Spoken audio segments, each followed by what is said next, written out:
ओम भगवते वासुदेवाय।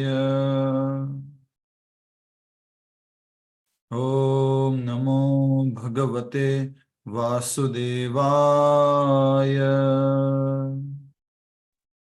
ओम नमो भगवते वासुदेवाय। नारायणं नमस्कृत्यं नरं चैव नरोत्तमं देवीं सरस्वतीं व्यासं ततो जयमुदीरयेत्। नष्टप्रायेषु भद्रेषु नित्यं भागवत सेवया भगवती उत्तम श्लोके भक्तिर्भवति नैष्टिकी। मुखं करोति वाचालं पङ्गुं लङ्घयते गिरिं यत्कृपातमहं वन्दे श्रीगुरुदीनतारिणं परमानन्दमाधवं श्रीचैतन्यमीश्वरम्। हरे कृष्ण कृष्ण कृष्ण हरे हरे, हरे राम राम राम हरे हरे। हरे कृष्ण। सभी भक्तों का पुनः स्वागत आज के इस श्रीमद् भागवतम कथा रूप कार्यक्रम में। हम श्रीमद् भागवतम कथा रूप कार्यक्रम में आज भगवान श्री कृष्ण जो इस भौतिक जगत में दिव्य लीला करने के लिए आए हुए हैं, वो इस जगत को कैसे छोड़ के गए और छोड़ के जाने के बाद इस जगत में क्या क्या उसका प्रभाव दिखा, वो आज हम समझने का प्रयास करेंगे।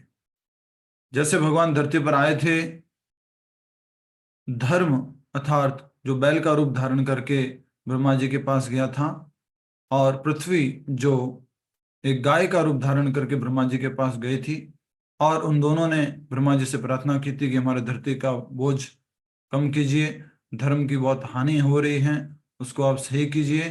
तो ब्रह्मा जी जो है बाकी देवताओं के साथ क्षीर सागर जाते हैं, भगवान विष्णु से प्रार्थना करते हैं, और फिर भगवान उनको आश्वासन देते हैं कि मैं प्रकट होऊंगा। जब भगवान प्रकट हुए थे तो सर्व मंगल हो रहा था, सभी ग्रह नक्षत्र सब सुव्यवस्थित हो गए थे, सब जगह मंगल ही मंगल दिखाई दे रहा था, शुभ ही शुभ दिखाई दे रहा था। पर अब जब भगवान इस भौतिक जगत को जब छोड़ के जा रहे हैं, जब युधिष्ठिर महाराज पूछेंगे अर्जुन से कि क्या भगवान इस भौतिक जगत को छोड़ के चले गए हैं, तब युधिष्ठिर महाराज बताते हैं कि किस प्रकार से अपशकुन ही अपशकुन दिखाई दे रहा है। तो आज हम बहुत ही भाव भरा अध्याय कर रहे हैं, और सबको अच्छा लगता है कि भगवान का स्वागत हो, भगवान का वेलकम हो।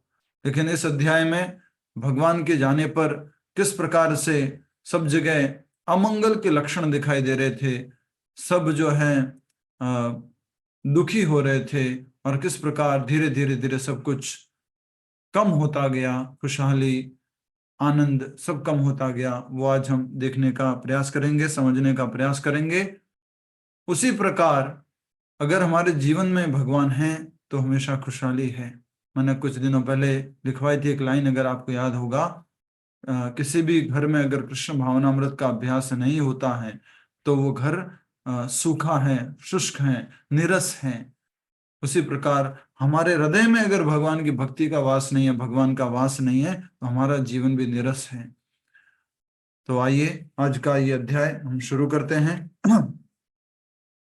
कल हमने बहुत ही सुंदर बात समझी थी, जो विदुर जी थे उनके द्वारा शिक्षा दी गई थी धृतराष्ट्र को कि अब तो घर छोड़ दो, कैसे तुम इस कुत्ते के जैसे जो अपने मालिक के पालतू रोटी के ऊपर पड़ा रहता है, वैसे तुम इन पांडवों की रोटियों पर पड़े हुए हो, और पहले तो तुम उनको मारने के लिए बहुत उत्सुक थे, आज उन्हीं का भोजन खा रहे हो, आज उन्हीं के साथ में रह रहे हो। फिर इस प्रकार श्रवण करने के बाद उसी दिन शाम को धृतराष्ट्र सब कुछ छोड़ के चले जाते हैं, और बाद में नारद मुनि आते हैं। नारद मुनि बताते हैं कि वो लोग वहाँ उत्तर हिमालय की तरफ गए हैं, जो सप्त ऋषि का स्थान है, यहाँ से 7 गंगा धाराएं बहती हैं, और वहां पर वो अपने योग अभ्यास के द्वारा शरीर को अग्नि से भस्म कर देंगे। उसी अग्नि में फिर जो है गांधारी भी समाप्त हो जाएगी, और इस प्रकार जो है परम भक्ति नहीं प्राप्त की, लेकिन कुछ न कुछ उनको मुक्ति मिलेगी। ये कल हमने कथा समझी थी। आज हम आगे बढ़ रहे हैं। आज हम कह सकते हैं अध्याय संख्या 9 है। लिख लिया होगा आप सभी ने, सबको उसमें अध्याय नंबर देना है। अध्याय संख्या 9 पढ़ना शुरू कर रहे हैं। आप सभी से निवेदन है ध्यानपूर्वक इस भागवत कथा में अपना समय व्यतीत करें। श्री कृष्ण का अप्रकट होना, यहाँ पर ये नहीं लिखा है भगवान श्री कृष्ण की मृत्यु या इस प्रकार से, क्योंकि भगवान प्रकट और अप्रकट होते हैं, जैसा कि भगवत गीता में भगवान ने कहा है 9वें अध्याय 4थे अध्याय के 9वें श्लोक में, जन्म कर्म च में दिव्यम एवं यो वेति तत्वतः त्यक्त्वा देहम पुनर्जन्म नैति मामेति सो अर्जुना। भगवान ने कहा है कि अगर कोई व्यक्ति मेरे जन्म और कर्म को, जो कि दिव्य है, उनको तत्वतः रूप में जानने की कोशिश करता है, समझता है, तो उसका क्या नहीं होता है? पुनर्जन्म न इति। सब लोग इशारा कीजिए, पुनर्जन्म न इति, उसका पुनर्जन्म नहीं होता है। तो हमारा आज परम सौभाग्य है कि हम भगवान श्री कृष्ण की लीला को समझने का प्रयास कर रहे हैं। तो भगवान का ये भौतिक जगत से जाना भी दिव्य है, ट्रांसेंडेंटल है। तो भगवान श्री कृष्ण का अप्रकट होना तथा पांडवों द्वारा वानप्रस्थ स्वीकार करना। अर्जुन भगवान श्री कृष्ण एवं अन्य यदुओं की कुशल क्षेम जानने तथा भगवान की भावी योजनाओं की जानकारी लेने द्वारका गए थे। भगवान जो है द्वारका चले जा चुके थे, सब कुछ हस्तिनापुर में शासन करने के लिए युधिष्ठिर महाराज सारी व्यवस्थाएं कर चुके थे। अब कुछ समय बाद अर्जुन के मन में इच्छा हुई, युधिष्ठिर महाराज ने उनको भेजा, वो भगवान का कुशल क्षेम पूछने के लिए द्वारका गए थे। अब कहा जा रहा है कि भावी जानकारी लेने के लिए, भावी योजनाओं की जानकारी लेने के लिए द्वारका गए थे, लेकिन अनेक महीने बीत गए और वे हस्तिनापुर नहीं लौटे, वापस आए नहीं। चिंतित महाराज युधिष्ठिर को चारों ओर अपशकुन दिखाई देने लगे, जो शाश्वत काल चक्र की बदलती दिशाओं को सूचित कर रहे थे। अब बहुत ही सुंदर बात कही जा रही है। पहले इन बातों में अवश्य विश्वास किया जाता था, आज भी कुछ लोग विश्वास करते हैं। अपशकुन, जैसे पहले गांव से बाहर निकले और अगर कोई गाय रास्ते में दिख गई तो क्या बोलते थे? बहुत अच्छा शकुन हो गया, आज तो कार्य सफल होगा ही होगा। अगर कुछ बिल्ली रास्ता कट गई तो ये क्या हो गया, नहीं नहीं अब नहीं आगे जाएंगे। तो इस प्रकार से जो शुकुन और अपशकुन की बातें हुआ करती थी। तो युधिष्ठिर महाराज देख रहे हैं कि अब काल चक्र जो है बदलने वाला है, अब द्वापर युग खत्म होकर के कलयुग आने वाला है। और महाराज युधिष्ठिर का हृदय भय से भर उठा। उन्होंने ऋतुओं की नियमितता में गड़बड़ी देखी। ऋतुओं की नियमितता समझ रहे हैं? कि 4 महीने बारिश के, 4 महीने सर्दी के, 4 महीने गर्मी के, तो ये इसमें ऋतुओं में गड़बड़ देखी है। ज्यादा थोड़ी सी बारिश होने लग गई है और ज्यादा गर्मी बढ़ गई है, ज्यादा ठंडी पड़ रही है। तो इस प्रकार से वो देख रहे अनियमित हो गए हैं। युधिष्ठिर महाराज के राज्य में या भगवान श्री राम जी के राज्य में ये सब ऋतु है, सब कुछ जो है नियंत्रण में रहते थे। लेकिन यहाँ पे देख रहे हैं कि गड़बड़ी देखी और देखा कि किस प्रकार सामान्य लोग गर्वित, लोभी, क्रोधी और कपटी होने लगे हैं। प्रभु जी इसमें क्या नई बात है? नहीं, द्वापर युग में ये नई बात थी।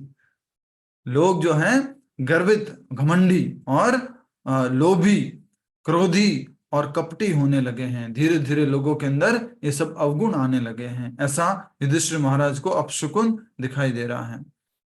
अनेक नागरिकों ने अपनी आजीविका चलाने के लिए निकृष्ट कार्यों का सहारा लेना आरंभ कर दिया है। आजीविका चलाने के लिए निकृष्ट कार्य, निकृष्ट कार्य समझ रहे? जो कार्य करने योग्य नहीं है, शास्त्रों में बताए गए नहीं है, लेकिन पेट भरने के लिए या अधिक धन इकट्ठा करने के लिए गलत कार्य कर रहे हैं। और मित्रों के बीच, यहां पर आप सब लोग को बात छुएगी थोड़ी सी कि हाँ ये बात तो बिल्कुल सही है। और मित्रों के बीच सामान्य व्यवहार भी धोखे से अछूता नहीं रहा। पति पत्नी, पिता पुत्र तथा भाइयों एवं हितैषियों के बीच निरंतर मनमुटाव तथा तनाव रहने लगा है। ये सब जो है अशुभ लक्षण जो है वो देख पा रहे हैं युधिष्ठिर महाराज कि भाई भाई में और दोस्त दोस्त में पिता पुत्र में, पति पत्नी में, हर छोटी छोटी बात पे क्या हो जाता है, झगड़ा हो रहा है, मनमुटाव होने लग गया है। इसी को बोला जाता है कलयुग, कलह का युग, इसको बोलते हैं कलयुग। नेक्स्ट, ये सब उनको अपशकुन दिख रहे हैं। यह सब देखकर चिंतित महाराज युधिष्ठिर ने भीम से कहा, मैंने अर्जुन को द्वारका भेजा था, परंतु अनेक महीने बीत गए, बीत जाने पर भी वह नहीं लौटा है। कहीं ऐसा तो नहीं कि नारद मुनि के कथनानुसार भगवान कृष्ण इस धरती से अदृश्य हो गए हैं। पिछले अगर अध्याय में देखेंगे तो नारद मुनि ने कहा था युधिष्ठिर महाराज से कि तुम जो है तब तक ही शासन करना जब तक भगवान इस धरती पर हैं, भगवान चले जाएं फिर तुम भी चले जाना, ऐसा करके नारद मुनि ने बोला था। देखिए कल कहा था।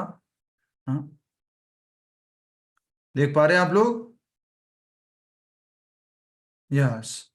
हाँ, और जब तक भगवान इस धरा पर उपस्थित हैं तब तक तुम अपने कर्तव्यों का समुचित निर्वाह करो, परंतु उनके अप्रकट होने के पश्चात तुम भी मर्त्य लोक को त्यागने के लिए तैयार रहना। तो पूरी तरह से नारद मुनि की बात उनको याद आ रही थी कि भगवान अगर चले जाएं तो मुझे भी ये जगत छोड़ करके, ये आसक्ति छोड़ करके चले जाना है। तो इन्होंने भीम से पूछा कि भीम ये हुआ क्या, और क्या भगवान वास्तव में इस धरती को छोड़ के चले गए हैं? उनकी अहेतु की कृपा के कारण ही हमें उनकी अहेतु की कृपा के कारण ही हमें यह राजसी ऐश्वर्य, अच्छी पत्नियां, प्रजा पर आधिपत्य तथा शत्रुओं पर विजय प्राप्त हुई है। भगवान की अहेतु की कृपा, अहेतु की कृपा का मतलब क्या होता है गीता तेजानी माता जी? अहेतु की कृपा। हरे कृष्णा प्रभु जी, मतलब भगवान की कृपा नहीं है, ऐसी इच्छा अहेतु नहीं की है। कृपा, कृपा है। कैसे अहेतु अहेतु? की तो कृपा, गड़बड़ हो जाएगा, बहुत महत्वपूर्ण वाक्य है। प्रभु जी मैं बताऊं? मतलब यस, बताइए। प्रभु जी कॉजलेस मर्सी, हाँ, बिना किसी कारण के causeless, जो भक्त की कृपा कर देते हैं। अकारण दया, ये तो भगवान श्री अकारण कृष्ण दया। की अकारण दया है कि हमें ये राजसी ऐश्वर्य मिला, हम महाभारत का युद्ध जीते, अच्छी पत्नियां मिली, प्रजा मिली, प्रजा के ऊपर आधिपत्य मिला, शत्रुओं पर विजय प्राप्त हुई, ये तो सब भगवान की अकारण दया है। हमने कुछ नहीं किया, तो भगवान ने हमारे ऊपर हमारे दया अंदर की योग। है। ध्यान रखें, जब कहा जाए तब अनम्यूट करें प्लीज, निवेदन है। तो इस प्रकार से ये अकारण दया को यहाँ पर समझाया गया कि युधिष्ठिर महाराज कह रहे हैं हमारी कोई क्वालिटीज नहीं थी, हमारा कुछ गुण नहीं था कि भगवान हम पर दया करे, लेकिन अकारण भगवान ने दया करी। जरा अपने चारों ओर प्रकट हो रहे इन अपशकुनों को देखो। अब देखो अपशकुन बताया गया है। अपशकुन को इंग्लिश में क्या बोलते हैं, कोई बता सकता है? Raise your hand. अपशकुन। यस, रेशमा माता जी। प्रभु जी इनऑस्पिशियस। इनऑस्पिशियस, और थोड़ा सा कौन बताना चाहेगा?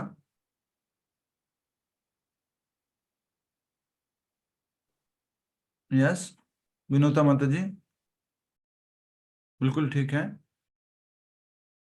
अनलकी। अनलकी, ठीक बात है। हाँ, तो बढ़िया उत्तर दिया है अरिजीत सिंह जी ने। एविल ओमेन, अशुभ जो है चिंतक देखने लग गए। ओमेन, ओमेन बोलते बैड ओमेन्स, उस तरह से हिंदी शब्द, इंग्लिश शब्द भी ठीक बोला था जो आपने बोला था अनऑस्पिशियस, बट एक साधारण भाषा में प्रभुपाद जी ने अंग्रेजी में उपयोग किया था बैड ओमेन्स, उनको दिखाई देने लग गए। अपने चारों ओर प्रकट हो रहे इन अपशकुनों को देखो, ये निकट भविष्य में किसी महान खतरे का संकेत दे रहे हैं। महान खतरा, बड़ा खतरा आने वाला भविष्य में। कई बार ऐसा होता है कि नहीं होता? कई बार आप में से बहुत सारे लोग बोलते हैं प्रभु जी मुझे जो है ना वो पहले ही कुछ मालूम पड़ जाता है। या क्या बोलते हैं, मुझे इंग्लिश में एक और शब्द है उसके लिए, क्या बोलते हैं? Yes, intuition. इंट्यूशन। मुझे इंट्यूशन प्रीमोनिशन होने लग प्रभु गया था। जी। हाँ, मुझे क्या बताया आपने? प्रीमोनिशन प्रभु जी। Premonition, okay. तो इंट्यूशन हो रहा मुझे कि प्रिमोनिशन हो रहा है मुझे कि अच्छा कुछ होने वाला है, ऐसा लग रहा है मुझे। तो इस प्रकार से यहाँ पर बताया जा रहा है ये निकट भविष्य में किसी महान खतरे का संकेत दे रहे हैं।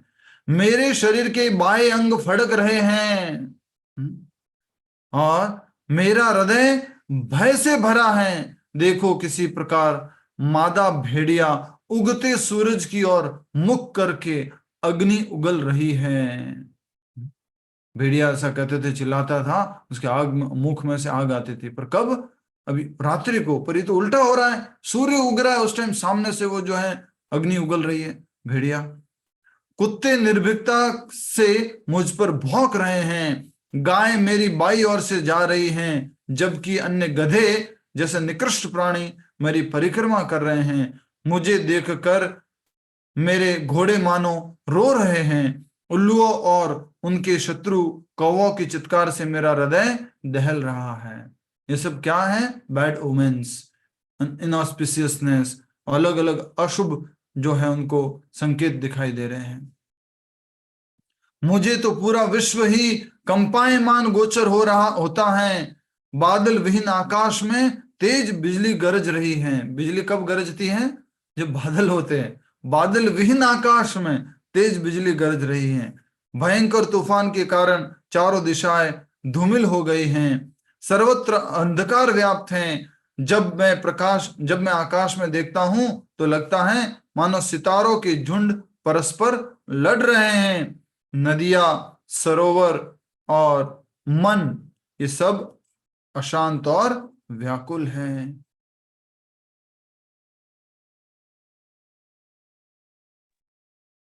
घी ने भी जलना बंद कर दिया है।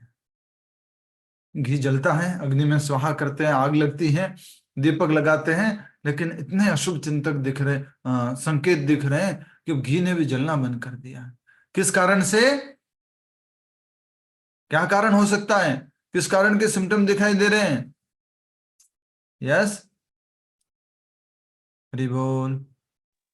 कुछ अशुभ होने का। हाँ, क्यों कलयुग अशुभ अशुभ क्यों दिखाई दे रहा है? इतना बुरा बुरा क्यों दिखाई दे रहा है? कि भगवान कृष्ण साथ में नहीं है। हाँ, भगवान श्री कृष्ण साथ में नहीं है। भगवान श्री कृष्ण इस जगत को छोड़ के जा रहे हैं। हमें बहुत सुंदर तरीके से कथा को समझना है। भगवान की उपस्थिति कितनी अनिवार्य है। भगवान की उपस्थिति कितने रूप में हो सकती है?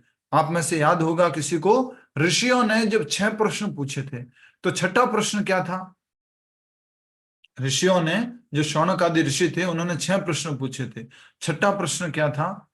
यस, बलराम चरण प्रभु बताइए।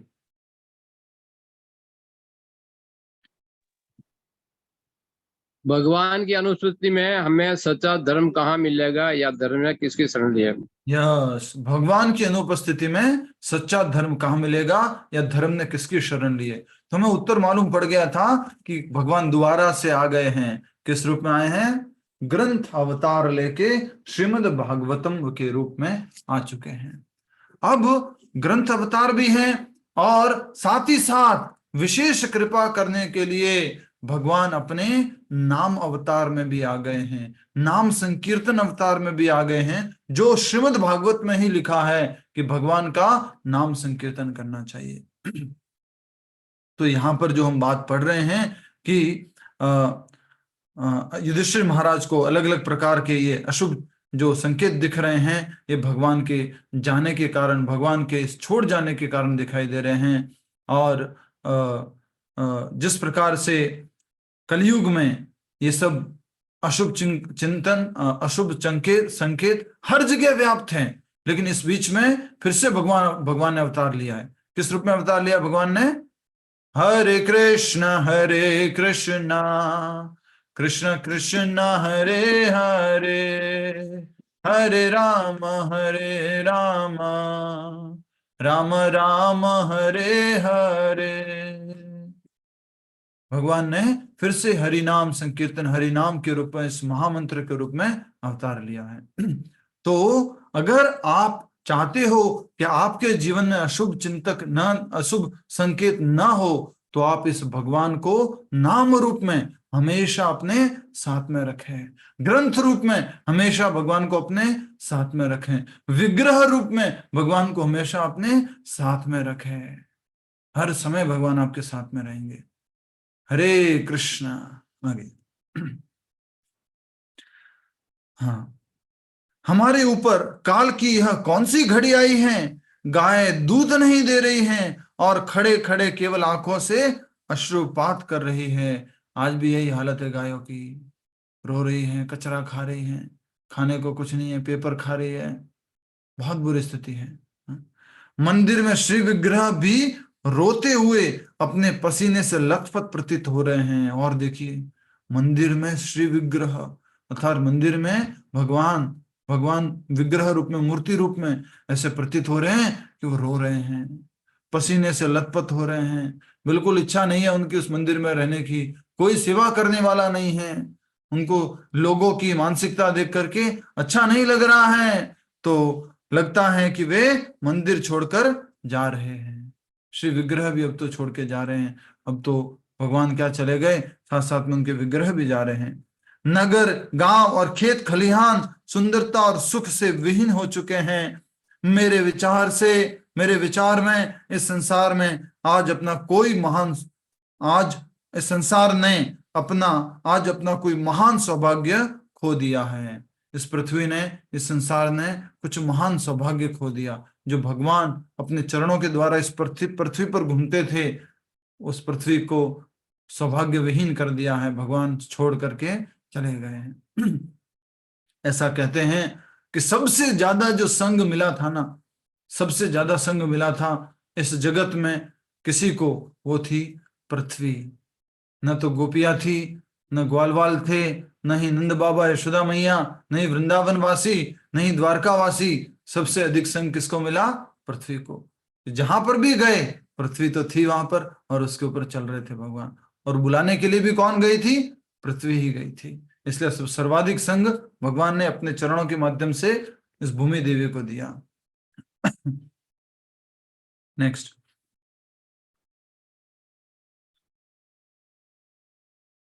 यह धरती भगवान श्री कृष्ण के चरण कमलों के चिन्हों से अंकित होकर परम सौभाग्यवती बन गई थी, परंतु ये सब अपशकुन दिखा रहे हैं कि वह स्थिति अब बदल चुकी है।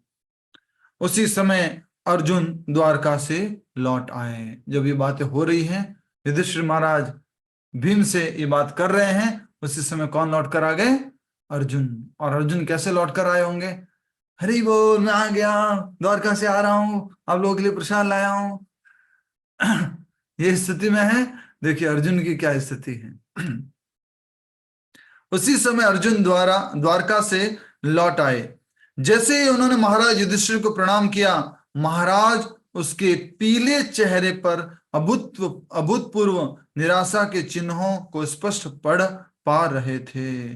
उनके चेहरे पर क्या थे?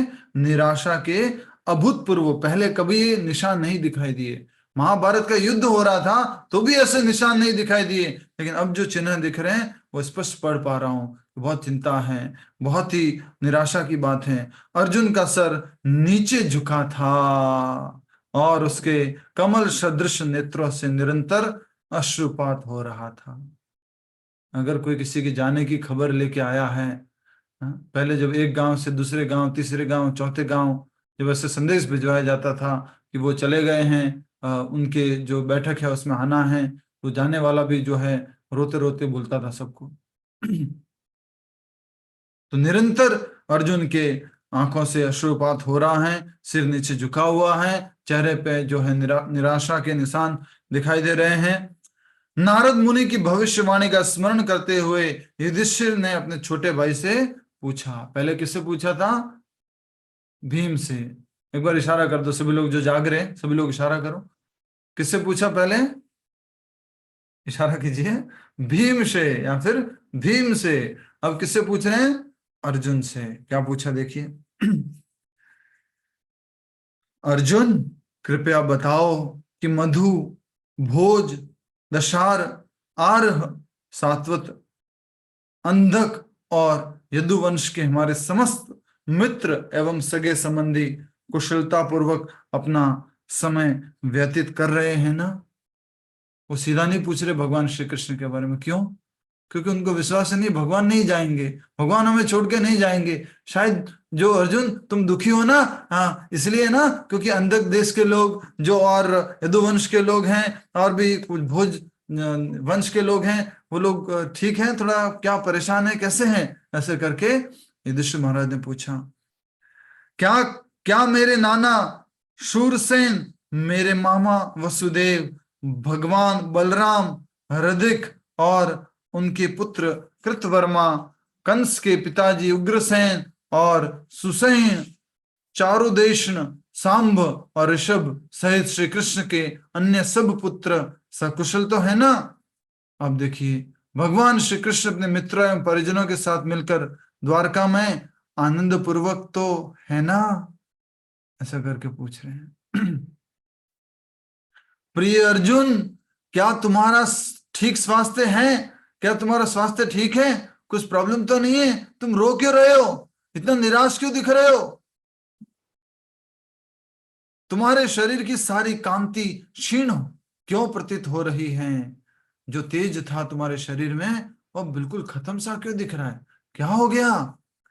क्या इतना लंबा समय द्वारका में व्यतीत करने के कारण लोगों ने तुम्हारी आव भगत में कोई कमी रखी? ज्यादा टाइम अगर तुम रह गए हो और फेमिलियरिटी आ गई, बोले अब तो क्या है अर्जुन हमारे इधर का ही हो गया है, ठीक है, कुछ सेवा वेवा पूछने की जरूरत नहीं है, कुछ चीज चाहिए होगी तो मांग लेगा, इस कारण से तुम दुखी तो नहीं है, कुछ कमी तो नहीं रह गई? अथवा तुम्हारी उपेक्षा की है, किसी ने तुम्हारी उपेक्षा तो नहीं की, तुम्हारा मजाक तो नहीं उड़ाया? क्या किसी ने तुमसे कटु वचन कहे अथवा धमकी दी है? तुम रो क्यों रहे हो भाई? क्या हो गया? इतना निराश क्यों हो? क्या तुम अपने किसी वचन का पालन करने में असफल रहे? तुमने किसी को वचन दिया था और तुम पालन नहीं कर पाए, उसकी तुम्हें ग्लानि है? अथवा तुम किसी योग्य व्यक्ति को दान नहीं दे पाए, किसी ने दान मांगा तुमसे और तुम दे नहीं पाए, अब तुम्हें चिंता हो रही है कि मैंने क्यों नहीं दिया, दे देना चाहिए था। अर्जुन, कहीं तुम अपनी शरण में आए किसी बालक, ब्राह्मण, गाय, स्त्री अथवा रोगी व्यक्ति की सहायता करने में असफल तो नहीं रहे? कितने सारे कारण पूछ रहे, देखो क्या हुआ, तुम निराश क्यों हो? तुम्हारी शरण में कुछ लोग आए थे, मदद मांगने के लिए आए थे, तुमने उनको मदद नहीं की, असफल रह गए तुम, इस कारण से दुखी हो? क्या तुमने किसी निम्न चरित्र वाली निकृष्ट स्त्री का संग किया है? अब तुम्हें मेरे सामने आने से तुम्हें वो कुछ हो रहा है, तुमने गलत संगति कर दी है? क्या तुमने उन वृद्धों अथवा बच्चों को भोजन देने से पहले भोजन किया है जो तुमसे पहले भोजन प्राप्त करने के योग्य थे? क्या हुआ, तुम इतने निराश क्यों हो? तुम्हें भोजन करने से पहले उन वृद्ध लोगों को भोजन कराना चाहिए था, क्या तुमने उनको भोजन नहीं कराया इसलिए निराश हो? अथवा तुम और कोई निंदनीय कार्य कर बैठे हो, या कुछ क्या काम कर दिया तुमने? कुछ निंदनीय कार्य, तुम ऐसा कुछ कार्य कर बैठे हो जिसके कारण तुम्हें क्या आ रही है? शर्म आ रही है। ऐसा कहा जाता है, हर किसी को ऐसा होता है, जब भी वो कोई ऐसा कार्य करता है तो नजरें नहीं मिला पाता, चाहे वो पिताजी हो, चाहे वो गुरुजी हो, चाहे वो भगवान हो या माता जी हो, या रिश्ते में भाई भाई हो या पति पत्नी हो, अगर उससे कोई निंदनीय कार्य हो जाता है तो नजरें नहीं मिला पाता। बट आजकल जो है धीरे धीरे हमारा जो स्वभाव है बदल चुका है, और ऐसा कहते हैं नो गिल्टी फीलिंग, गिल्ट नहीं रखना है, हो गया तो हो गया, आगे बढ़ो, कोई बात नहीं, ये अच्छा नहीं है। बट पहले जो बताया जा रहा था कि क्या तुमसे कोई निंदनीय कार्य हो गया है, या तुम्हारे मुख पर छाई गहरी निराशा कहीं इसलिए तो नहीं कि तुम अपने सर्वाधिक प्रिय, सोचो अब तो युधिष्ठिर भी रोते रोते पूछ रहे हैं, क्या तुम अपने सर्वाधिक प्रिय भगवान कृष्ण को खो बैठे हो? तुम्हारे सर्वाधिक प्रिय मित्र, तुम्हारे हितैषी, तुम्हारे सारथी, क्या उनको तुमने खो दिया है? क्यों दुखी हो तुम? क्या निराशा है? इस प्रकार से युधिष्ठिर महाराज ने उनसे पूछा है। प्रिय अर्जुन, तुम्हारी इस गहरी उदासा का मुझे इसके अतिरिक्त अन्य कोई कारण नहीं दिखाई दे रहा है। वही और कोई कारण नहीं लग रहा मुझे। क्या भगवान कृष्ण चले गए हैं? श्री कृष्ण के विरह में बुरी तरह पीड़ित अर्जुन का मुख एवं हृदय दोनों सूख गए थे, और चूंकि उनका कंठ निरंतर आंसू बहाने के कारण अवरुद्ध हो चुका था। समझ रहे हैं ना? निरंतर आंसू बहाने के कारण अवरुद्ध हो। हाँ, हाँ, हाँ, भाई भैया बोल नहीं पा रहे, रो रहे हैं, निरंतर आंसू बह रहे हैं। कौन? धनुर्धर गांडीवधारी अर्जुन रो रहे हैं। अवरुद्ध हो चुका था। वे युधिष्ठिर महाराज के प्रश्नों का ठीक ठीक उत्तर नहीं दे पाए। फिर अपने आंसुओं और तीव्र श्वास को रोकते हुए अर्जुन श्री कृष्ण द्वारा उनके रथ हाके जाने तथा अन्य मैत्रीपूर्ण घटनाओं का स्मरण करने लग गए। अपनी श्वासों को वो कंट्रोल कर रहे हैं, रोना बंद करने की कोशिश कर रहे हैं। पर जैसे रोना बंद करने की कोशिश कर रहे हैं, फिर से याद आ रहा है कि भगवान मेरे सारथी थे, भगवान ने मुझे गीता सुनाई थी। उनको बार बार याद आ रहा है और दुखी हो रहे हैं। प्रतिक्षण वो स्मरण करने लगे। प्रतिक्षण श्री कृष्ण के प्रति उनका स्नेह बढ़ता जा रहा था। और याद आ रही थी, और याद आ रही थी, और याद आ रही थी भगवान के बारे में। मैं उनके साथ खाया, मैंने उनका विराट रूप देखा, गीता सुनी उनसे, उनके साथ में खेला, वो मेरे सारथी बने। और जब सारथी बने थे तो मैंने उनकी पीठ पे लात मारी थी। सीधा जाना था तो लात मारी थी, लेफ्ट जाना तो लेफ्ट पे लात मारी थी, राइट जाना तो राइट पे लात मारी थी। वो सब याद आ रहा है। उनका प्रेम उनके प्रति बढ़ता ही जा रहा है, बढ़ता ही जा रहा है। याद आ रहा है। जब व्यक्ति की मृत्यु हो जाती है तो हम क्या करते हैं? आप कितने अच्छे थे, आप मेरे लिए खाना लेके आते थे, सब कुछ याद आता है, राइट? अर्जुन को भी याद आ रहा है, सब कुछ याद आ रहा है। और अंत में अर्जुन ने बोलना आरंभ किया, हे राजन, जिन भगवान ने मेरे साथ सदैव एक मित्र जैसा व्यवहार किया, अब वे मुझे छोड़कर चले गए हैं। हरि बोल। जैसे ये बात बोली होगी ना, तुरंत मतलब वो और रोना आ गया होगा उनको। वो परम भगवान मुझे छोड़ करके चले गए हैं, जिन्होंने मेरे साथ मित्र जैसा व्यवहार किया था। इसलिए मेरी वे शक्तियां जिन्हें देखकर देवगण भी विस्मित हो जाते थे, मेरे पास नहीं रही। अब भगवान चले गए तो मेरे पास कोई भी शक्ति नहीं है। मैं भगवान श्री कृष्ण को खो चुका हूं। उनकी अनुपस्थिति में यह संपूर्ण जगत उसी प्रकार शून्य प्रतीत हो रहा है, जिस प्रकार प्राणों के बिना शरीर कुछ भी नहीं रहा। कृष्ण नहीं है तो मेरा जीवन में कुछ नहीं है, सब खत्म हो चुका है। कोई शक्तियां नहीं, कोई ताकत नहीं, कोई नाम नहीं, कुछ भी नहीं। श्री कृष्ण ही सर्वोत्तम थे। इसलिए श्री कृष्ण को क्या बोलते हैं? प्राण धन। राधा कृष्ण प्राण मोर, जुगल किशोर। राधा कृष्ण मेरे प्राण धन है, ये जुगल किशोर मेरे प्राण धन है। वैसे अर्जुन जो है ऐसा अनुभव कर रहा है कि वो शरीर छोड़ के चले गए, और जो है प्राणों के बिना जैसा शरीर होता है, वैसे ही जगत जो है शून्यायतम हो गया है, रिक्त हो गया है। नेक्स्ट, यह उन्हीं की कृपा का परिणाम था कि वे द्रौपदी के स्वयंवर में समस्त राजकुमारों को पछाड़ पाए और इंद्र एवं अन्य देवताओं को परास्त करके खांडव वन को निगलने में अग्नि की सहायता की। ये भगवान कृष्ण की कृपा थी कि मैंने द्रौपदी को स्वयंवर में जीता। खांडव प्रस्थ में जो वन था उसमें अग्नि लगाई और उस अग्नि को अग्निदेव को दे दिया, अग्निदेवते को दे दिया। यह केवल उन्हीं का प्रताप था कि भीमसेन ने जरासंध का वध किया और महाभैरव यज्ञ में बलि हेतु बंदी बनाए राजा मुक्त हो पाए। बहुत सारे राजाओं को जरासंध ने क्या कर दिया था? बंदी बना लिया था। नरकासुर ने बहुत सारी राजकुमारियों को और जरासंध ने बहुत सारे राजाओं को। उन्हीं भगवान ने हमें दुर्वासा मुनि की क्रोधाग्नि से भी बचाया। सब कुछ याद आ रहा है। और ये किसको बोल रहे हैं? बोलो जल्दी बताओ। अर्जुन किसको बोल रहे हैं? युधिष्ठिर महाराज को, बड़े भैया को बोल रहे हैं। उन्हीं भगवान ने हमें दुर्वासा मुनि के क्रोध से बचाया। किसी को याद आ रहा है दुर्वासा मुनि का क्रोध क्या था? क्या गड़बड़ हो गई थी दुर्वासा मुनि का? याद आ रहा है? यस, लक्ष्मी पेंडलिया माता जी, लक्ष्मी माता जी, लक्ष्मी पेंडलिया माता जी।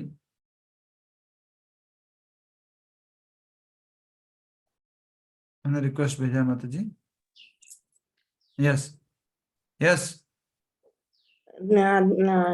दुर्योधन का पास जाता है पहले तो दुर्वासा मुनि, तो वहां उन्होंने बहुत अवगत करने से तो दुर्योधन दुर्वासा मुनि ने दुर्योधन से पूछता है क्या बात चाहिए करके, तब बोलता है जैसा हम लोगों को तो आपने किया तो हमारा भाइयों को भी तो आप तो उनको ये करिए करके, तो फिर वो वहां भेजता है। यस, बहुत सुंदर। तो दुर्वासा मुनि बहुत प्रसन्न हो गए कौरवों की सेवा से। तो दुर्वासा मुनि ने कौरव दुर्योधन से पूछा कि क्या आशीर्वाद दूं, क्या चाहिए? तो नहीं नहीं, मुझे क्या चाहिए, आप इतनी कृपा करने वाले दयालु ऋषिगण, आप आए हमारे घर पे, परम सौभाग्य हमारे। नहीं, कुछ तो मांगो। बोले हमारे ऊपर जैसी कृपा की है हमारे भाइयों पर भी कर दो। और भाई कहाँ पर हैं? अज्ञातवास में हैं। तो बोले अब ये कहाँ नहीं, से arrange कर वनवास में पाएंगे, तो है और उनके पास अज्ञातवास तो। में है तो वो अरेंजमेंट नहीं कर पाएंगे सारा, और दुर्वासा मुनि को गुस्सा आएगा और उनको मार देंगे, श्राप दे देंगे। तो इस प्रकार से दुर्वासा मुनि गए थे, और जाते ही दुर्वासा मुनि ने युधिष्ठिर महाराज की झोपड़ी पे ऑर्डर दे दिया, युधिष्ठिर 60,000 प्लेट तैयार करो खाने का, राजभोग का एकदम पूरा। अभी हम लोग स्नान करके आ रहे हैं, 60,000 प्लेट चाहिए। जस्ट थोड़ा अदर वे में बता रहा हूँ कि हम सब ऋषिगण 60,000 में भक्तों के साथ आया हूँ, सब लोग हम यहाँ पर प्रसाद लेंगे। तो वो उनके लिए बहुत ही मुश्किल समय था। उस समय उन्हें भगवान श्री कृष्ण ने मदद की थी। युधिष्ठिर जाके द्रौपदी से पूछते हैं, अच्छा देखो जल्दी से तुम्हारे अक्षय पात्र से 60,000 थालियां ऑर्डर कर देना फटाफट, अक्षय पात्र में तो अनलिमिटेड खाना निकलेगा ना, ऑर्डर कर दो फटाफट। हाँ क्या हुआ? बोले दुर्वासा मुनि आए। बोले क्यों, तुम ऐसे क्यों पूछ रही हो? हाँ मैंने तो बर्तन धो दिया है। हाँ तुमने खाना खा लिया? हाँ अब कैसे करेंगे, अब क्या होगा? तब जो है द्रौपदी भगवान कृष्ण को याद करती हैं। भगवान श्री कृष्ण प्रकट होते हैं, क्या हुआ द्रौपदी, क्यों चिंतित हो? मतलब 60,000 प्लेट का ऑर्डर है, किचन में कुछ भी नहीं है, अक्षय पात्र साफ एकदम से विम बार से धो दिया है मैंने, अब क्या करूं? तो भगवान श्री कृष्ण कहते देखो कुछ न कुछ साग सब्जी चावल कुछ दाना चिपका होगा उसके अंदर। बोला नहीं मैंने अच्छे से धोया है, मेरे सफाई के ऊपर डाउट है क्या आपको? मैं कोई कलयुग की लड़की हूँ क्या? मैं तो द्वापर युग की हूँ, मैं अच्छे से धोती थी। फिर भी उन्होंने बोला जाओ देखो कुछ होगा। वो देख लेके आई, और एक चावल का दाना बोल दो, नहीं तो साग सब्जी भी कहा जाता है। साग जो था भगवान श्री कृष्ण का, ये मुझे अर्पण करो। भगवान कृष्ण ने उसको पाया, और जैसे ही भगवान ने गले से नीचे उतारा, उसको निगला, वैसे ही वो 60,000 शिष्य और दुर्वासा मुनि का पेट पूरा भर गया। कृष्ण तुष्टे जगत तुष्ट, सबने डकार भरी। अब सब लोग क्या बोलते हैं, अरे दुर्वासा मुनि हम तो भूख नहीं लग रही, हमारा तो पेट भर गया है, अब हम उनके यहाँ पर जाएंगे और उन्होंने भोजन तैयार किया होगा तो अच्छी बात नहीं, हम खा नहीं पाएंगे, इधर से ही चल जाते हैं। तो उधर से ही वो चले गए। इस प्रकार से भगवान ने बहुत बहुत बार पांडवों की रक्षा की, दुर्वासा मुनि की क्रोधाग्नि से भी बचाया। उन्हीं के कारण मैं युद्ध में अपने शौर्य से भगवान शिव को प्रभावित करके स्वर्ग लोकों तक पहुंच पाया। महाभारत की युद्ध भूमि में भीष्म पितामह, द्रोणाचार्य, कर्ण, भूरिश्रवा, सुशर्मा, शल्य, जयद्रथ और बाहिलक जैसे वीरों ने मुझ पर अकाट्य अस्त्र शस्त्रों से वार किया, परंतु श्री कृष्ण की कृपा से वह मेरा बाल तक बाका नहीं कर पाए।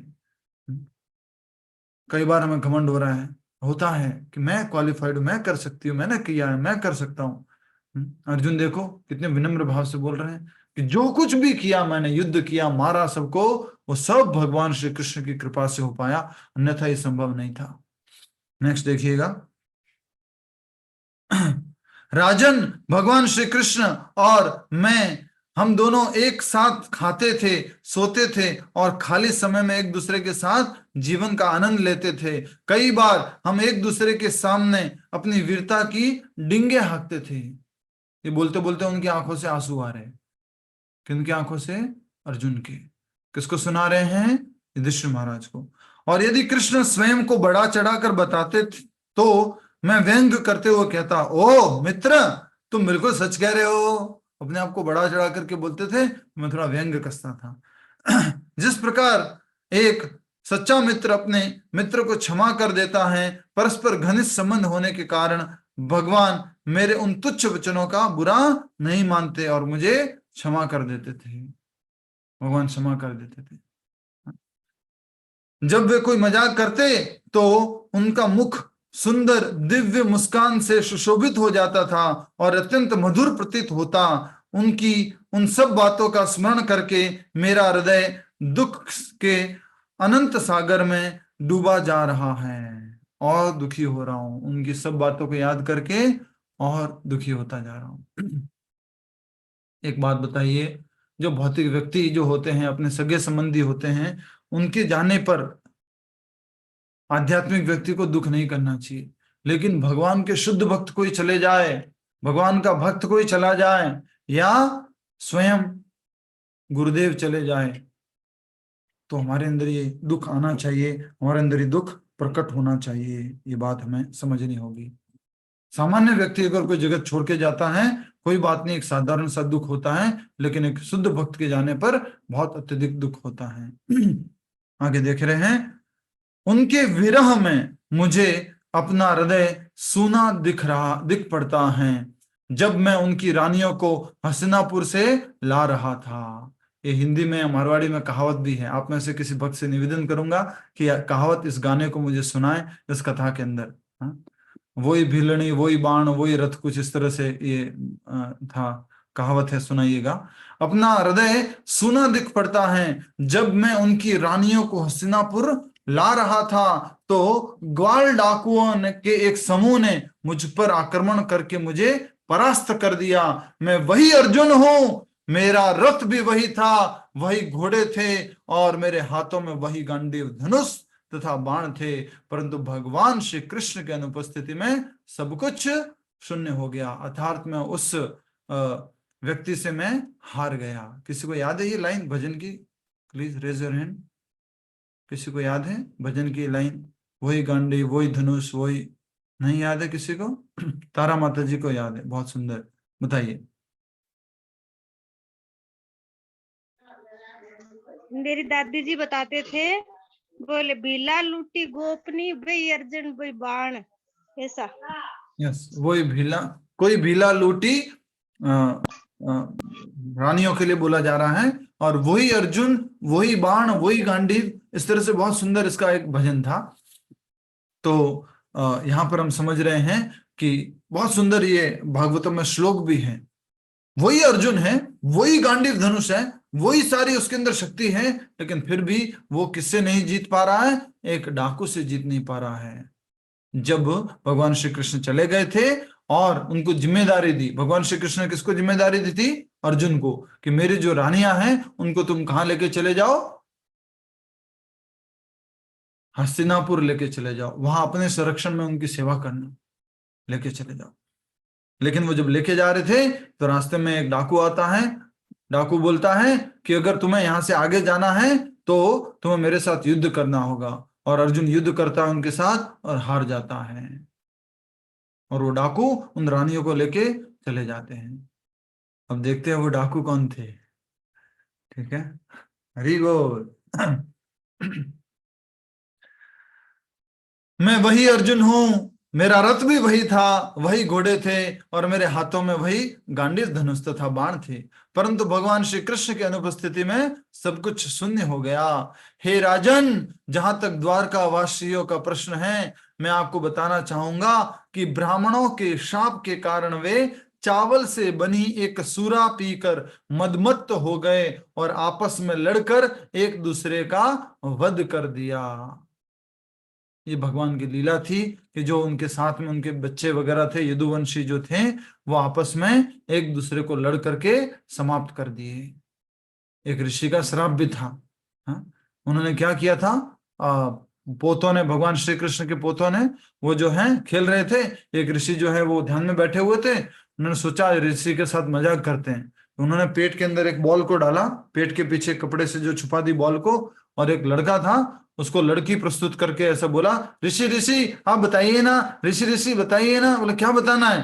बोले इसको लड़का होगा या लड़की होगी। ऋषि को बड़ा गुस्सा आ गया, मेरे साथ मजाक करते है तो लड़का, ऐसे ही बॉल डाल के आया और वो ऐसे मजाक कर रहे हैं, ऋषि ने श्राप दे दिया कि जो तुम छुपा रहे हो, जिसको तुम लड़का लड़की पूछ रहे हो, यही जो है तुम्हारी मृत्यु का कारण बनेगा, उसी से तुम सबकी मृत्यु होगी, यदुवंश का नाश हो जाएगा। तो वो बाद में एक बड़ा सा कह सकते हैं एक चंक बनता है, एक पत्थर नहीं कहेंगे, लोहे की कुछ चीजें बनता है, फिर धीरे धीरे उसमें से तलवारें कह दो, पतली पतली धारें कह दो, उस तरह से चीजें बनती है, उन्हीं से आपस में लड़ करके यदुवंशी समाप्त हो जाते हैं। नेक्स्ट, अब केवल 4 या 5 यदु ही माता जी ने बताया मूसल, यस माता जी, मूसल से एक दूसरे की मृत्यु हो गई।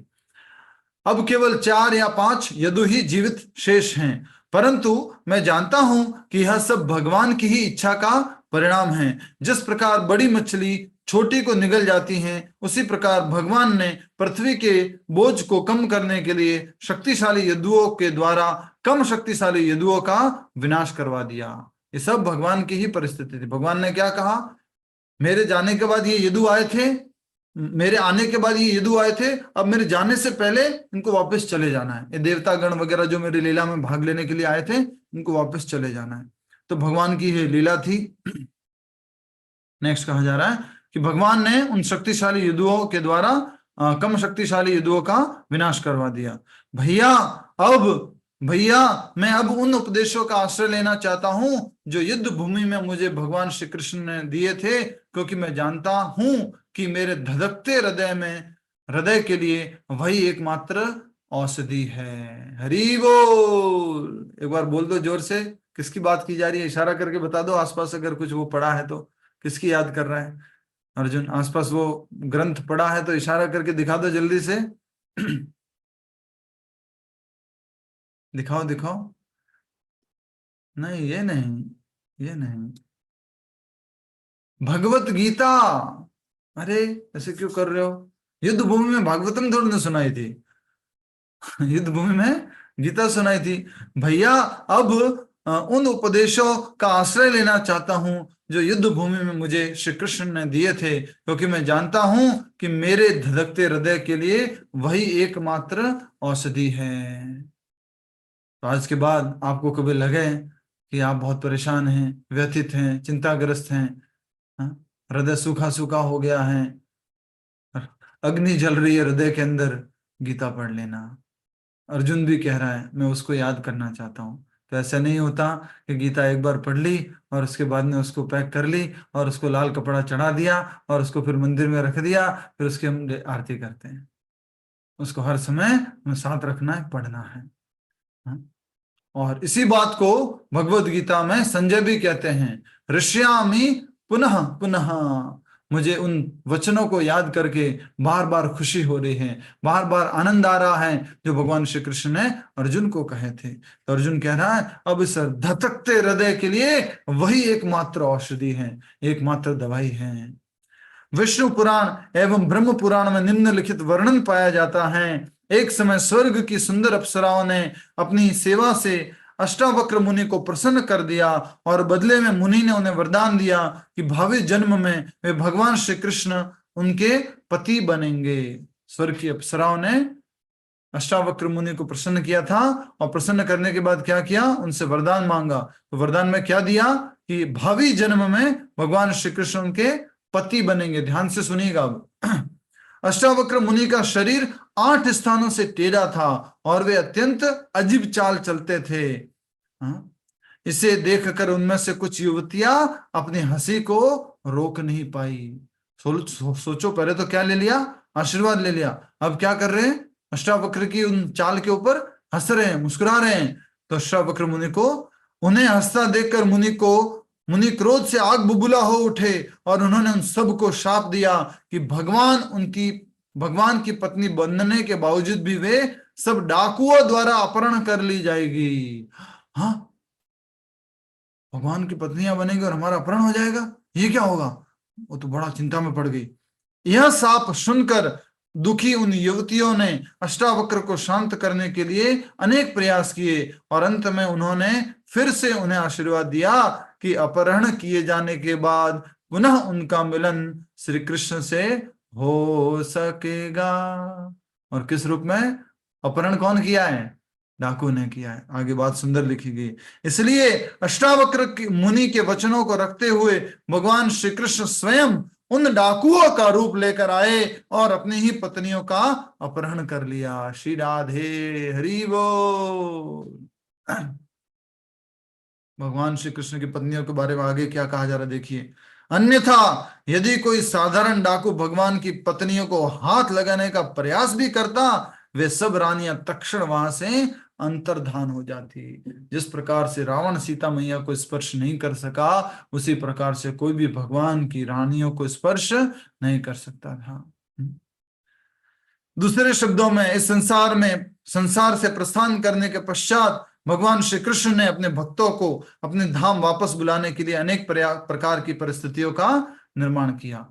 जैसे जो यदुवंशी पुत्र थे, उन सबको कैसे बुलाया? आपस में लड़वा करके। ये रानियां वगैरह थी और कुछ थे, उनको कैसे बुलाया? इन डाकू के द्वारा अपहरण करवा करके उनको अपने पास बुला लिया।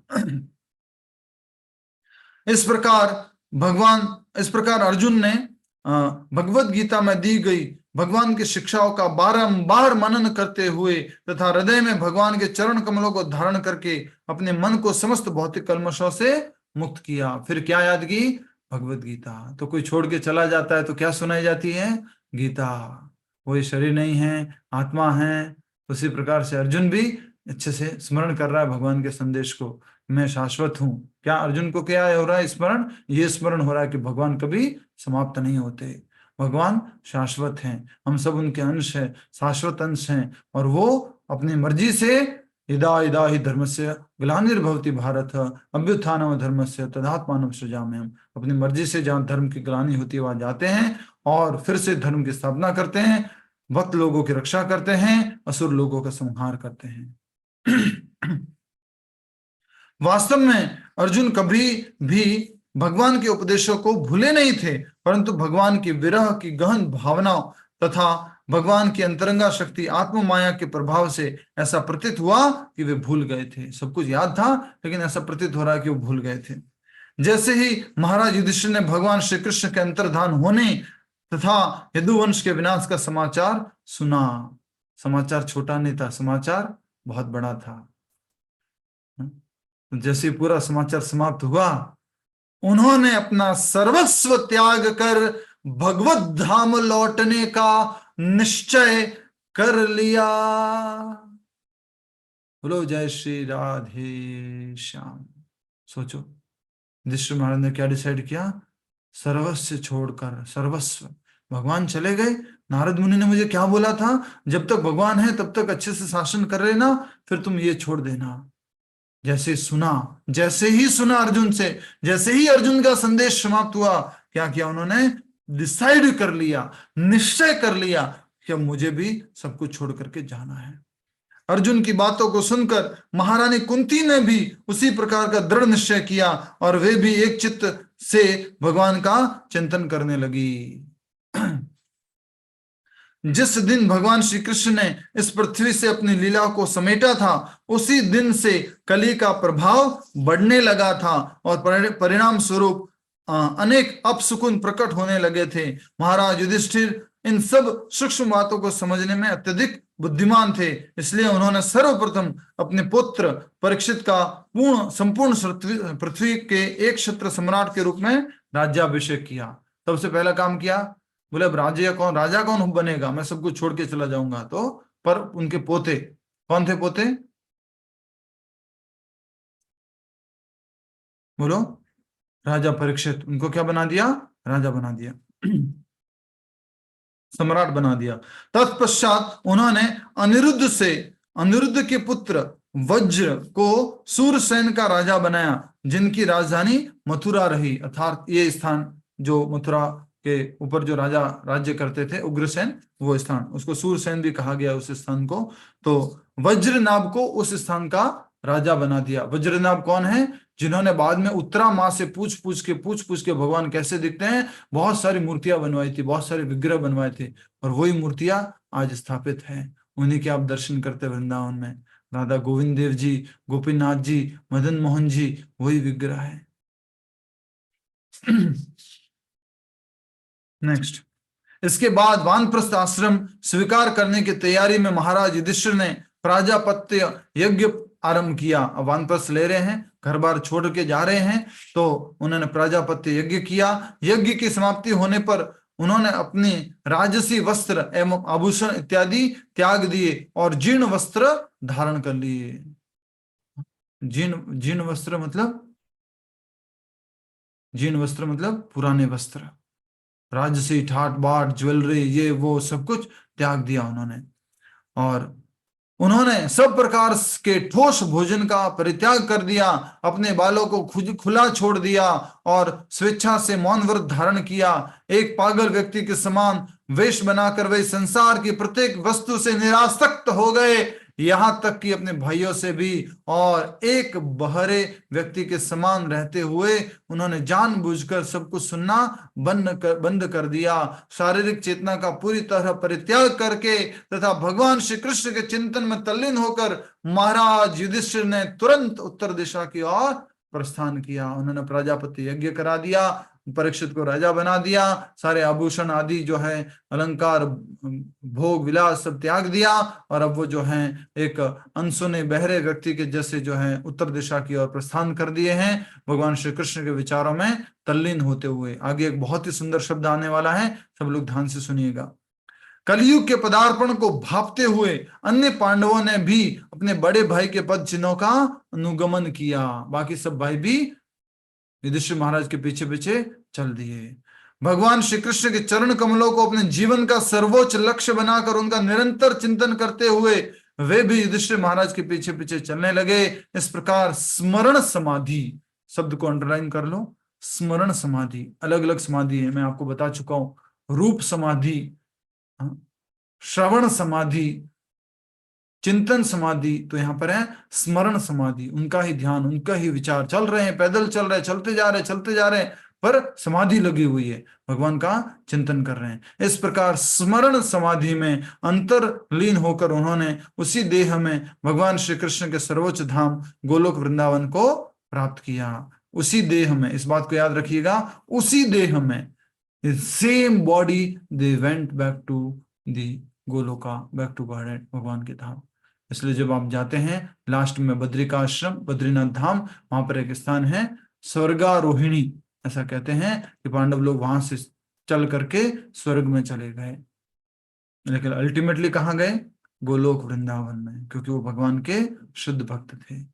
तो भगवान श्री कृष्ण के जाने की ये कथा और फिर पांडवों के वानप्रस्थ जाने की कथा यहाँ पर समाप्त होती है। सोचिए, पांडव जीत गए, सब कुछ हो गए, लेकिन अंतिम में उन्होंने क्या स्वीकार किया? वानप्रस्थ। आप सभी का बहुत बहुत धन्यवाद। हरे कृष्णा। ग्रंथराज श्रीमद् भागवतम की जय। अभी हम सब लोग मिलकर के महामंत्र का जाप करेंगे। अपनी अपनी जपमाला ले लीजिए सभी भक्त लोग, बहुत महत्वपूर्ण कार्य करने जा रहे हैं। रिकॉर्डिंग पॉज कर सकते हैं। अपनी अपनी जपमाला लीजिए सभी लोग। मैंने वो अंडरलाइन किया था तो मैं सोचा समाप्त हो गया, और पांडव भी चले गए और गोलोक वृंदावन चले गए, तो सब कुछ समाप्त हो गया है। माफी चाहता हूँ। अपने तीर्थाटन के दौरान विदुर जी ने प्रभास क्षेत्र में अपना देह त्याग करके पितृलोक के स्वामी यमराज के पद, अपने पद को पुनः प्राप्त किया। विदुर जी भी जो है देह त्याग दिए और कहाँ चले गए? यमलोक। और उन्होंने यमराज का अपना वापस पद हासिल कर दिया, क्योंकि उनको श्राप दिया था, आपको याद होगा, मांडव्य मुनि ने श्राप दिया था। जब द्रौपदी ने देखा कि सारे पांडव उसकी ओर ध्यान दिए बिना निकल पड़े हैं, द्रौपदी की तरफ ध्यान ही नहीं दिया, सब कुछ चले गए, निकल पड़े हैं, उसने भी अपने मन को पूरी तरह भगवान श्री कृष्ण पर केंद्रित किया, और सुभद्रा के साथ उन दोनों ने भी अपने महान पतियों की गति प्राप्त की। सुभद्रा और द्रौपदी दोनों ही चल दिए उनके पीछे पीछे।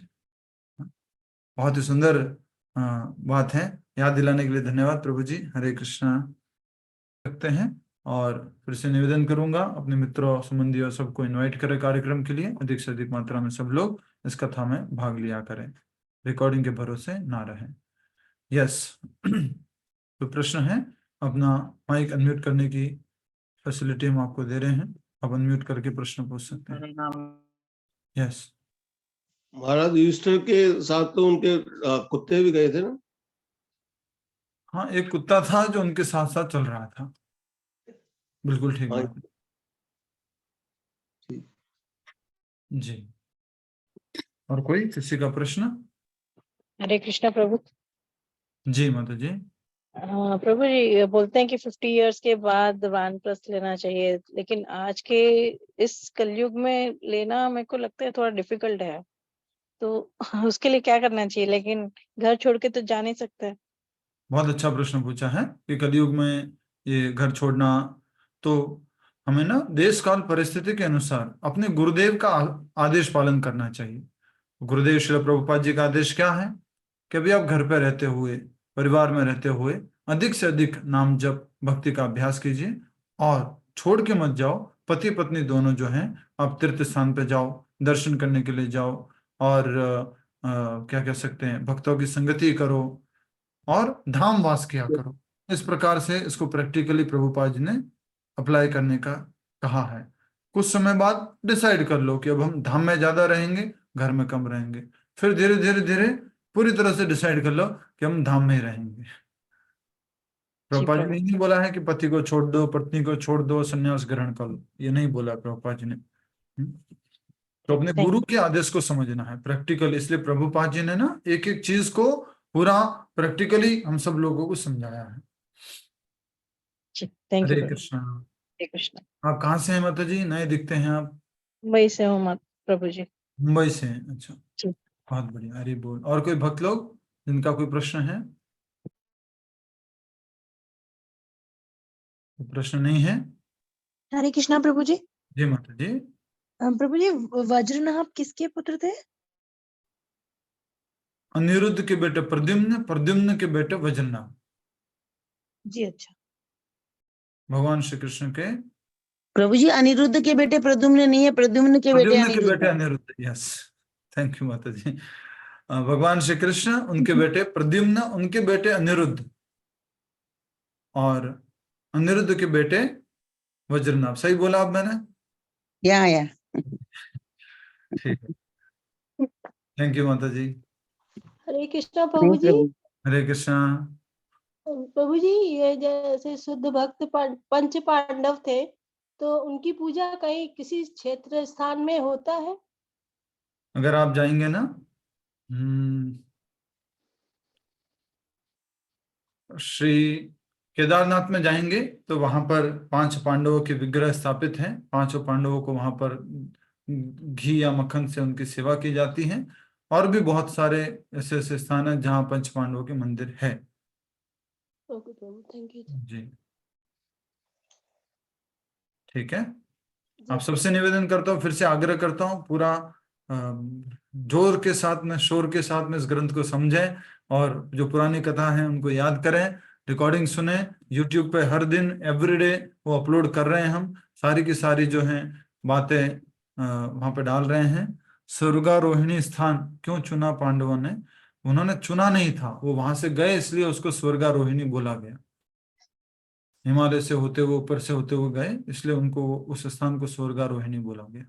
प्रभु जी, ये सुना गया है कि जो 5 पांडव थे, वो सोने की सीढ़ी जो स्वर्ग तक जाती थी, उस सीढ़ी से स्वर्ग गए हैं। शरीर ऐसा कहा जाता है, बट कहा जाता है।